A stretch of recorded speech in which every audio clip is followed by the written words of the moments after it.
Vamos a la revista de prensa con Marta Moya. Marta, buen día para usted. Buen martes, Ángela. Vamos a comenzar hablando de Xi Jinping, esa visita de Estado que realiza a Moscú y que está ocupando un papel central en los medios de comunicación locales y también internacionales. Así es, Ángela. Nos centramos hoy en los medios chinos y rusos, porque esta visita de Estado pues marca un punto de inflexión, sobre todo después de que Xi Jinping se invistiera por tercera vez como presidente de China.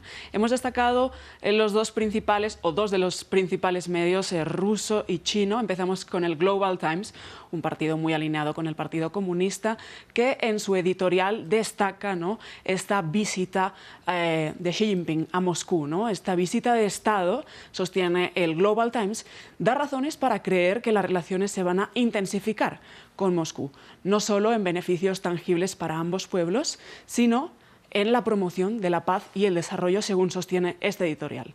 El rol de China en las relaciones internacionales marca esa nueva esencia que quiere implementar el gobierno de Xi Jinping, basada en el respeto mutuo, la equidad, la justicia y la cooperación, según este editorial. Por otra parte, comentamos otro artículo de Kommersant, un medio ruso de los más leídos en el país, que dice que la primera visita de Xi Jinping, después de investirse como presidente, marca la importancia de la misma.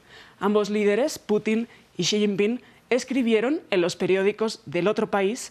Putin escribió en el Diario del Pueblo un artículo titulado Rusia y China, una asociación que mira hacia el futuro, y Xi, por su parte, escribió para la agencia de noticias RIA Novosti, la agencia rusa, un artículo que dice avanzar hacia nuevas perspectivas de amistad y cooperación y desarrollo conjunto entre los dos países.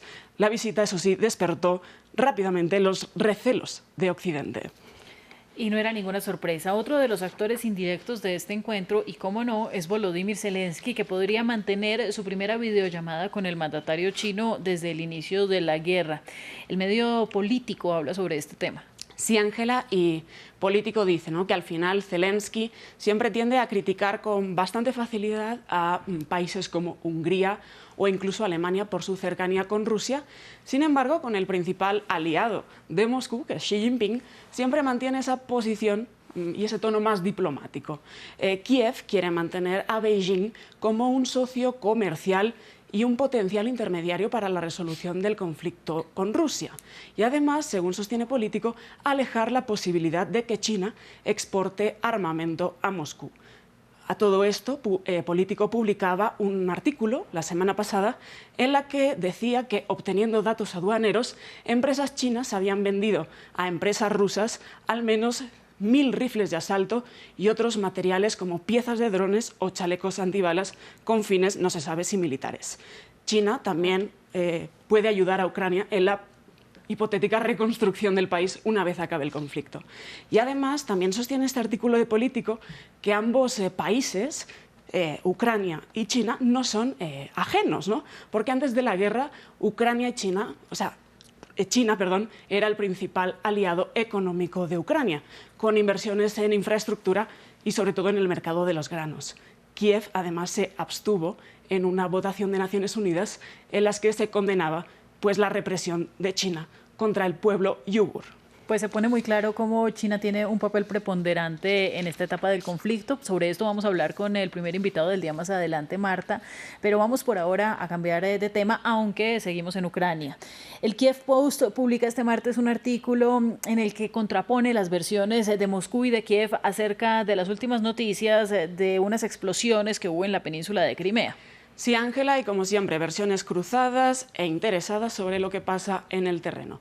Nos referimos a una explosión reportada en las últimas horas en la ciudad de Zanakoy, al norte de la península de Crimea, sobre todo después de la visita de Vladimir Putin a Crimea este fin de semana con motivo del 9º aniversario de la anexión.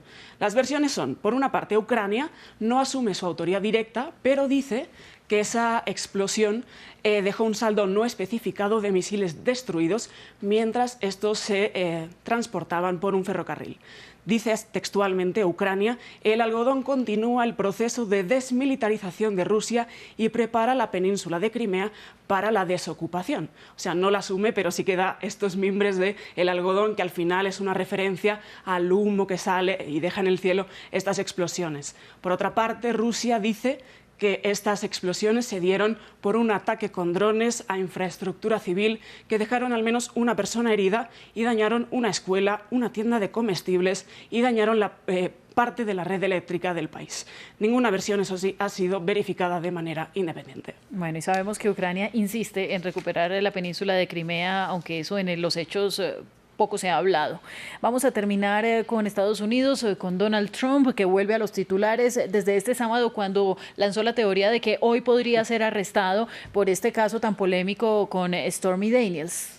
Sí, Ángela, pero Al Jazeera no se queda ahí, no se queda solo en el caso de del posible soborno por el caso de Stormy Daniels, un presunto soborno de $130.000 para que esta actriz de cine adulto guardara silencio después de que el exmandatario hubiera presuntamente tenido sexo con ella y la hubiera obligado a callarse. Sino que Al Jazeera hace un explainer de los demás procesos judiciales que enfrenta Donald Trump, que no son pocos. Por ejemplo, el mal manejo de documentos clasificados, el asalto al Capitolio, presunto fraude electrónico por recibir dinero para presentar acusaciones falsas en el proceso electoral de 2020, manipulación de las elecciones en el estado de Georgia, difamación o un presunto fraude en sus actividades económicas. Así que larga lista de investigaciones contra Donald Trump, pero las acusaciones vienen y pasan por este caso que hoy se va a dirimir en el estado de Nueva York. Y nuestros televidentes pueden ir a consultar todos los detalles en cada medio que usted amablemente ha mencionado. Gracias, Marta, y nos vemos mañana. Gracias, Ángela.